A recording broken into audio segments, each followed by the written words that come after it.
কি ব্যাপার আপনি? Good morning মৈনাকদা।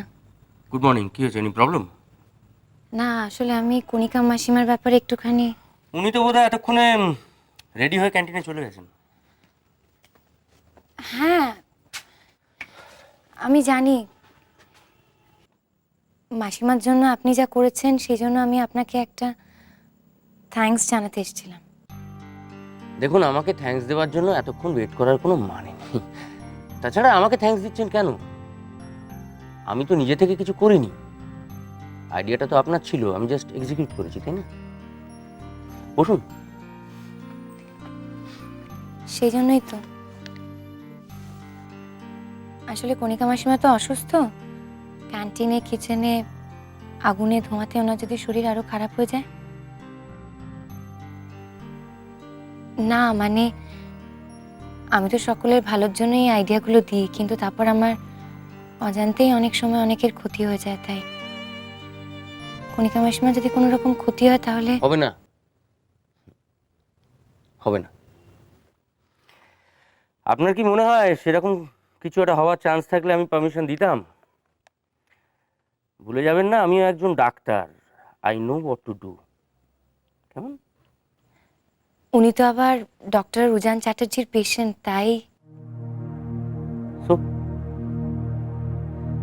দেখুন, আপনাদের ওই ডক্টর চ্যাটার্জির থেকে আমার বয়স বলুন, এক্সপিরিয়েন্স বলুন, সবই খুব বেশি। আমি যা ভালো বুঝেছি তাই করেছি, ঠিক আছে? থ্যাঙ্কস মৈনাকদা।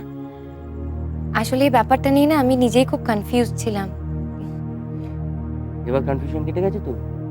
তাহলে যান, আপনি বরং ক্যান্টিনে যান, দেখুন মাসিমা কি করছেন। আজকে ওনার চাকরির প্রথম দিন। থ্যাংক ইউ ওয়ান্স অ্যাগেন মৈনাকদা, থ্যাঙ্কস। কি হলো সিস্টার, এত দেরি হচ্ছে কেন? তোর বাবা। আরে দাঁড়া না, শাড়ি পরতে সময় লাগবে না নাকি এক্ষুনি আসবে? আরে এই তো আমরা এসে গেছি, মাসিমা একদম রেডি। আরে বাবা, বসো বসো বসো। আরে বসছি, দাঁড়া। বাবা কি সুন্দর লাগছে না? পেয়ে গেছি, খুব পেয়ে গেছি, সুন্দর লাগছে। পেয়ে গেছি। কি রে? হ্যাঁ, টিপ তো পড়তেই হবে। পরি দাও পরি দাও। আবার টিপ পরবো? কি হচ্ছে এখানে সবাই? তার আগে সরে যাও সরে যাও সরে যাও, আমাকে একটা ভীষণ ইম্পর্টেন্ট কাজ করতে হবে। মাসিমা, একদম ঠিক আছে। Best of luck. Thank you. এইবারে আমি যেটা বলছি সেটা মন দিয়ে শোনো।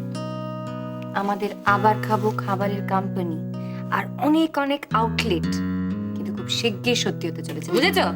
তুমি তো সঙ্গে আছো, সত্যি হবে না মানে? ও মা, মাসিমা একবার রেডি দেখছি।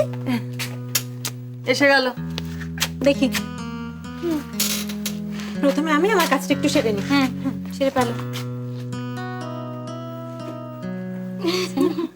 খুব সুন্দর, দারুণ লাগছে আজকে তোমাকে।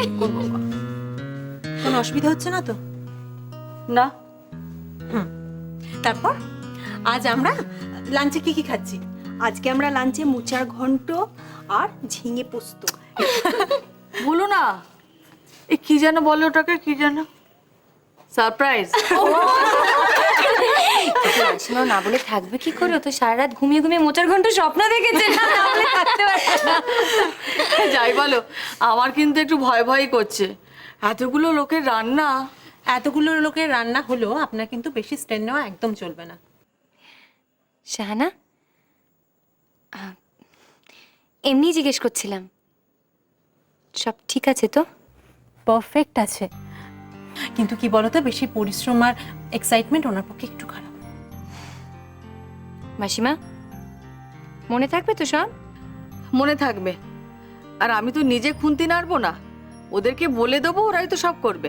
তাহলেই চলবে, তাহলে আর কোনো অসুবিধা নেই। কেমন? ব্যাস মাসিমা, হ্যাঁ? অনেক গল্প গুজব হয়েছে, কাজের দিনকে এত গল্প করা উচিত না। এবার চলুন আমরা আমাদের নতুন কাজের দিকে এগিয়ে যাই।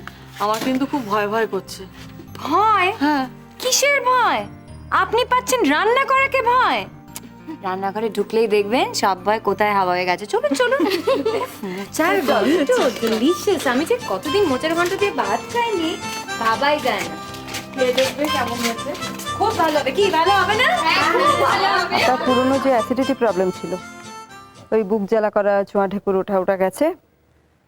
না, একেবারে গেছে বলতে পারবো না, মানে মাঝে মধ্যে তো ওটা হয়ই আর কি। এখনো হচ্ছে। ডায়েট কি পাচ্ছে? ম্যাডাম, বাসব দত্তাদি ওনার জন্য নতুন করে চার্ট করে দিয়েছেন। ওকে, বাসব দত্তাকে বলবে আমার সঙ্গে একটু দেখা করতে। হ্যাঁ, ওকে ম্যাডাম। ইকোকার্ডিওগ্রামটা হয়েছে? ম্যাডাম, মেশিনটার গন্ডগোলের জন্য ইভাদীপ।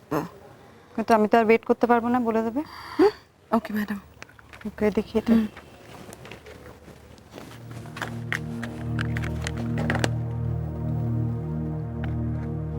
অনি,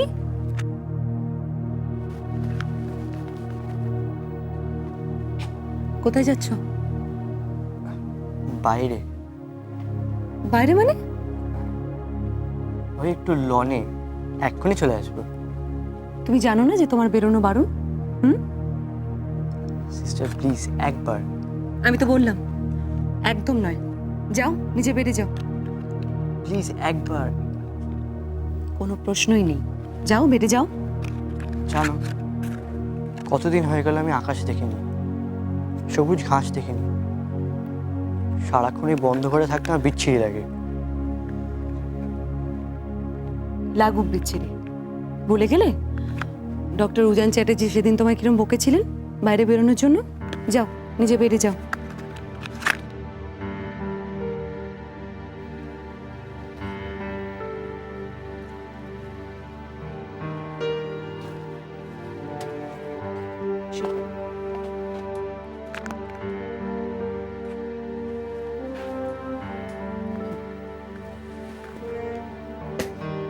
লক্ষ্মী ছেলে। ম্যাডাম, এরকম অবুঝ হলে হয় বলুন তো? এই সেই পেশেন্ট যার জন্য ডক্টর চ্যাটার্জির সঙ্গে মেট্রোনে ঝামেলা হয়েছিল? হ্যাঁ ম্যাডাম।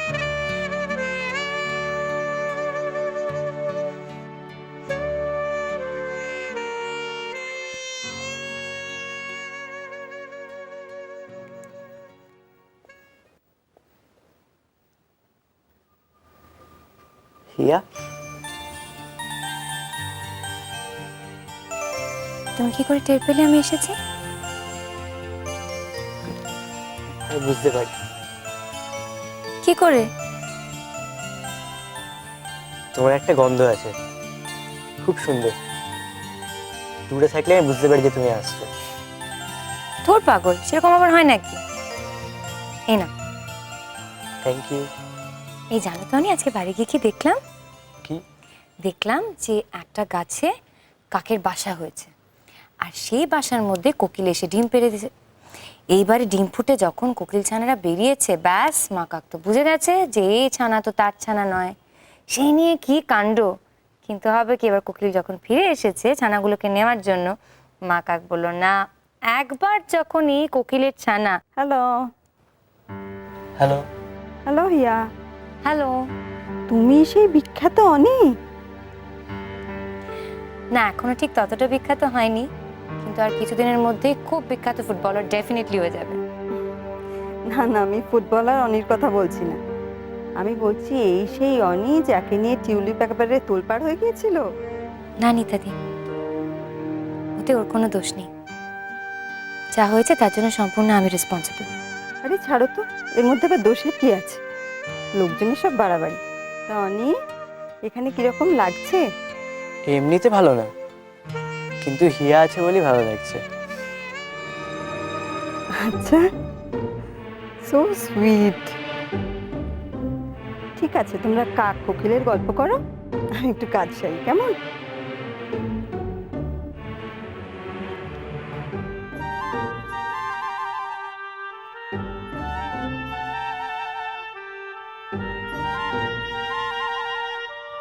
কিরকম একটা করে কথা বলে না?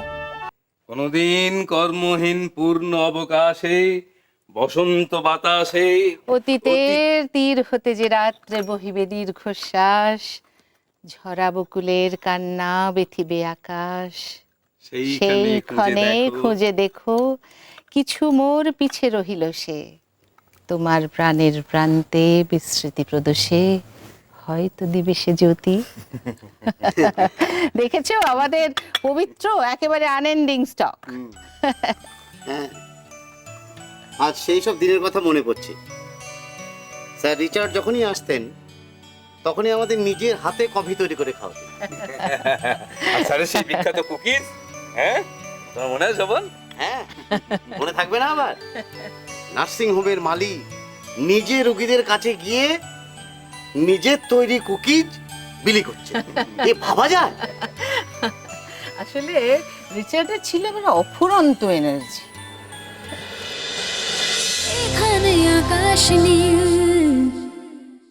স্টার জলসার প্রিয় শো দেখার জন্য সাবস্ক্রাইব করুন আমাদের ইউটিউব চ্যানেলে এবং আপডেটেড থাকার জন্য প্রেস করুন বেল আইকন।